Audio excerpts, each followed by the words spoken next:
The system never taught you this about money, not because it was too complex or unavailable, but because once you understand it, you stop playing the game the way most people are meant to play it. Most people do not fail financially because they are lazy or irresponsible. They fail because they were trained to follow rules that were never designed to lead to freedom. From an early age, a script is handed to you. Work hard, be dependable, follow instructions, get a stable job, save what you can, and retire someday. It sounds reasonable. It sounds safe. It sounds responsible. But it was built for predictability, not prosperity. You are taught that effort equals success. If you are tired, you must be doing something right. If your calendar is full, you must be productive. If you are always busy, you must be advancing. But effort without direction does not create wealth. It creates exhaustion. There are people who work harder than everyone they know, sacrificing nights, weekends, and health, and they still feel behind. Not because they are doing nothing, but because they are doing the wrong things consistently. Here is the first truth that is rarely explained clearly. Your time is limited. There are only 24 hours in a day, only so many years in a working life, only so much energy before something breaks. When money is directly tied to time, income has a ceiling. You can negotiate raises, switch jobs, or work overtime, but eventually time pushes back. You are told to save. Saving feels disciplined and responsible, and it does matter. But saving alone is not a wealth strategy.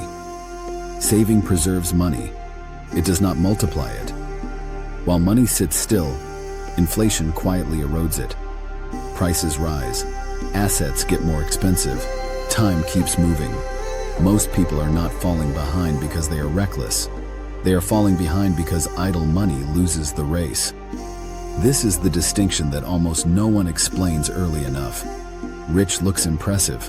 Wealth functions quietly. Rich depends on income. Wealth depends on ownership. Rich spends first and hopes the future works out. Wealth delays gratification and lets systems handle tomorrow.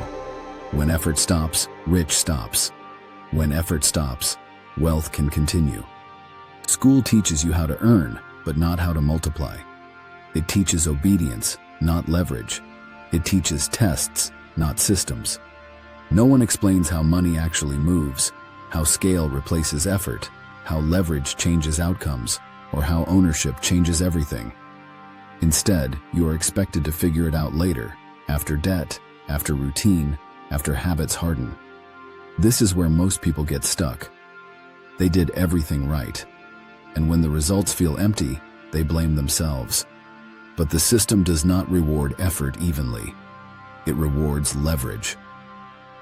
Leverage is the ability to create results that are not tied to your time. It can come from scalable skills, from capital that compounds, or from systems that run without you. Without leverage, effort has diminishing returns. With leverage, small inputs compound. Nothing here is random. Your bank account reflects patterns. Your lifestyle reflects priorities. Your future reflects repetition. Every effect has a cause. Spending without intention creates stress. Avoiding discomfort creates stagnation. Delay compounds regret. But the opposite is also true. Small disciplined actions compound. Focused effort builds momentum. Consistency reshapes identity. The moment you think differently about money, your environment reacts. Conversations change. Priorities shift. Comfort feels unfamiliar. You stop chasing quick wins. You stop explaining yourself. You stop waiting for permission. Because once you see the system, you cannot unsee it. Once you understand leverage, working harder feels expensive. Once you understand compounding, short-term thinking feels reckless. Most people are not lacking intelligence. They are lacking perspective. They follow what feels familiar, protect comfort, and avoid discomfort. But comfort has a cost, and that cost is time. Every year spent avoiding growth cannot be recovered. Every delayed decision quietly compounds. Every tolerated habit gets harder to break. No one is coming to teach you this. There is no required course on leverage, no orientation for freedom. You either learn intentionally or you learn through frustration. Eventually, a choice appears. React to money or learn how it works. Stay busy or become deliberate. This is not about greed. It is about control. Control over time, control over attention, control over direction. When you understand the rules they never taught you, you stop surviving. You stop drifting. You stop mistaking motion for progress. You begin building something that does not collapse when you step away. That difference is not luck, talent, or privilege. It is awareness, structure, and deliberate action applied consistently over time. Principles never expire. What thinkers and builders understood generations ago still applies today. Wealth and freedom are built on timeless habits, not quick fixes. The sooner you anchor your life in principles, the sooner financial freedom stops being a distant idea and starts becoming your lived reality. The system also never taught you this about success. Momentum is not built by intensity. It is built by consistency. Most people wait for motivation before they move. They wait until they feel confident, prepared, or inspired. But motivation is unreliable. It comes and goes based on mood, energy, and circumstance. If progress depends on how you feel, progress will always stall. The people who win are not more motivated. They are more committed. Commitment looks boring from the outside. It is waking up when nothing feels exciting. It is repeating actions that do not produce immediate feedback. It is trusting a process long before results show up. This is where most people quit, not because the work is too hard, but because the silence feels uncomfortable. You were taught to look for results quickly. Grades come back fast. Paychecks arrive on schedule. Feedback is immediate. But wealth does not work like that. Wealth is delayed response. The effort you put in today may not pay off for months or years. That delay makes people doubt themselves, and doubt makes people stop. Here is another truth rarely explained clearly. Boredom is often a signal you are doing something right. When you remove chaos, drama, and urgency, progress feels slow, but slow is stable. Slow compounds. Fast feels productive, but it often burns out. Consistency feels unimpressive, but it builds momentum that cannot be faked. Most people underestimate what repetition does to identity. When you show up daily, even imperfectly, you begin to see yourself differently. You stop asking if you are capable. You start assuming you are. Confidence does not come from affirmations. It comes from evidence. Evidence is built through action. They also never taught you how environment shapes outcomes. You can have the right mindset, the right goals, and the right intentions, and still struggle if your environment pulls you backward. Conversations matter. Inputs matter. What you watch, read, listen to, and tolerate quietly programs your expectations. If everyone around you normalizes struggle, struggle feels acceptable. If everyone complains, complaining feels harmless. If no one is building, building feels risky. Growth requires friction.